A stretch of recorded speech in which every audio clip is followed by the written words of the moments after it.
Stéphane, bonjour. Salut Cédric. Aujourd'hui, beaucoup de patients nous contactent suite à une vaccination et l'inquiétude face à ce monstre Spike. Qu'est-ce qu'on pourrait leur conseiller? Alors, ils ont entièrement raison d'être inquiets. Mhm. Je le serais également à leur place si j'avais fait cette injection. Cette injection, je dirais, inutile, mais surtout iatrogène. Et donc, comment peut-on les aider, ces patients-là? Leur dire, écoutez, faites une connerie, tant pis pour vous, restez comme ça, pas peu coup. Il y a vraiment moyen de les aider. Il faut savoir que ces injections, moi, je suis pro-vaccin.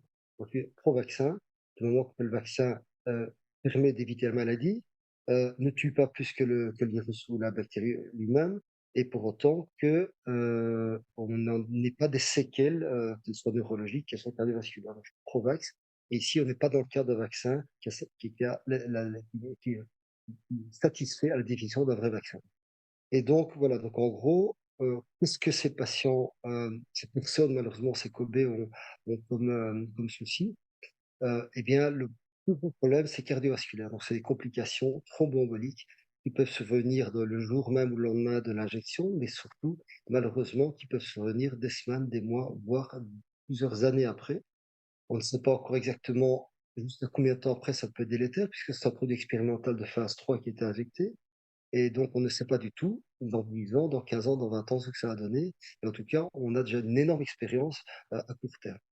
Et donc, j'ai parlé précédemment d'une possibilité de digérer les plaques d'athérome ou de digérer des protéines qui peuvent créer des problèmes de thromboemboliques qui sont dans les plaques d'athérome, comme la fibrine, etc. Et donc, de nouveau, on a mis au point un produit qui digère ces protéines, le spike en petits morceaux, et ça un produit sur la base de nattokinase. Alors, il n'y a pas que la nattokinase qui coupe les protéines, il y a également les enzymes digestives, trypsine, chymotrypsine, également la bromélanine, la ficine, enfin, il y a d'enzymes qu'on peut associer. Et on suspecte que couper le spike en deux, trois petits morceaux, ce ne soit pas suffisant, parce que la partie délétère peut être toujours active. Donc, on doit couper cette spike en énormes petits morceaux. Et donc, on va adjoindre, c'est un protocole, on va additionner à ce circuit actif qui contient de la nattokinase, qui contient resveratrol, la K2, des tocotriénols. On va ajouter également des enzymes digestives comme la bromélanine. On peut prendre une multi-enzyme digestive, on peut prendre la broméline également, qu'on prendrait évidemment tout comme la nattokinase hors repas estomac vide, parce que le but n'est pas de digérer les éléments de l'estomac, le but est que ça passe dans le sang et que ça aille digérer des plagatérobes ou la protéine spike qui est sécrétée à dose industrielle chez ces pauvres vaccinés. Alors, le problème du spike, c'est pas que cardiovasculaire, c'est également qu'il y a dans le vaccin du graphane. Et le graphane, pour l'instant, à ma connaissance, à notre connaissance, parce que depuis plusieurs bossé là-dessus, il n'y a que deux substances qui permettent de retirer le graphane du corps.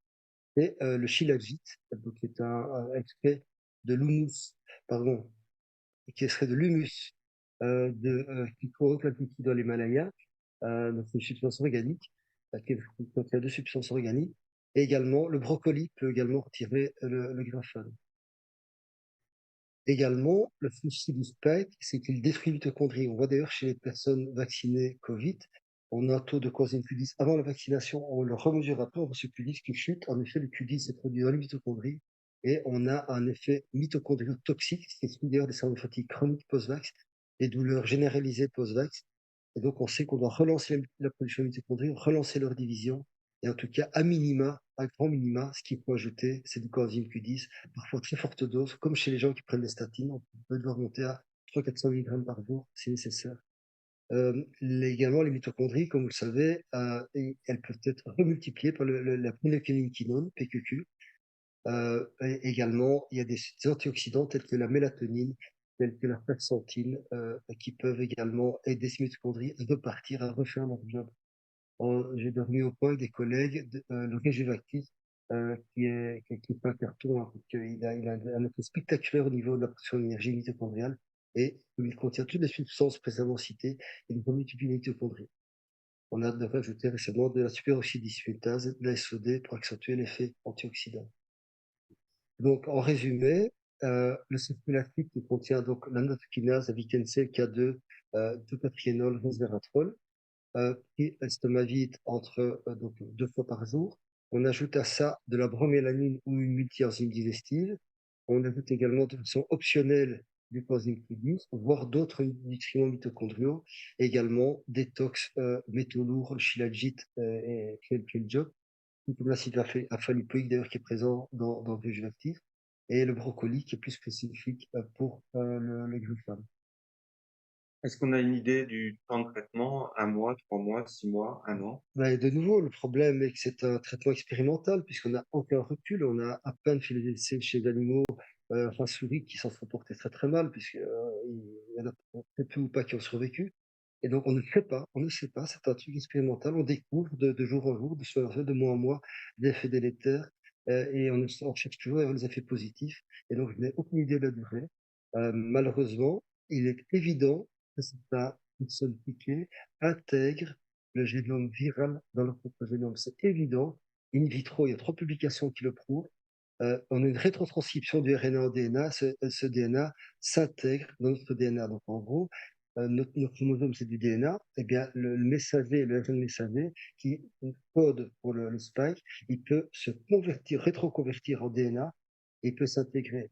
L'autre souci, c'est qu'on a trouvé que dans ce vaccin, alors qu'il était censé ne contenir que du RNA, eh bien, il y a des taux de DNA encore présents, donc il est pollué par du DNA à des taux extraordinaires qui ne respectent pas la réglementation. Donc voilà, on est devant vraiment un problème de. Alors maintenant, certaines personnes donc vaccinées conservent des taux des IgG anti-SARS-CoV élevés pour le coup, puisque des vaccinés il y a 3 ans ont des taux explosés d'anticorps, ce qui n'est pas normal. Un vaccin, donc ça monte puis ça descend les anticorps. Et donc, ils vont intégrer le génome viral soit dans leur propre génome, soit, et j'espère pour eux, ce n'est que dans le génome des bactéries intestinales. On a une forte suspicion d'eux. Mais le problème est là, ces bactéries sont là, elles produisent du spike. Or, ce spike est vasculo, neuro, cardio, myotoxique et gonadotoxique, je dirais, puisqu'il abîme les testicules, il abîme les ovaires. Eh bien, merci pour tous ces conseils. À la prochaine. Ben voilà, merci.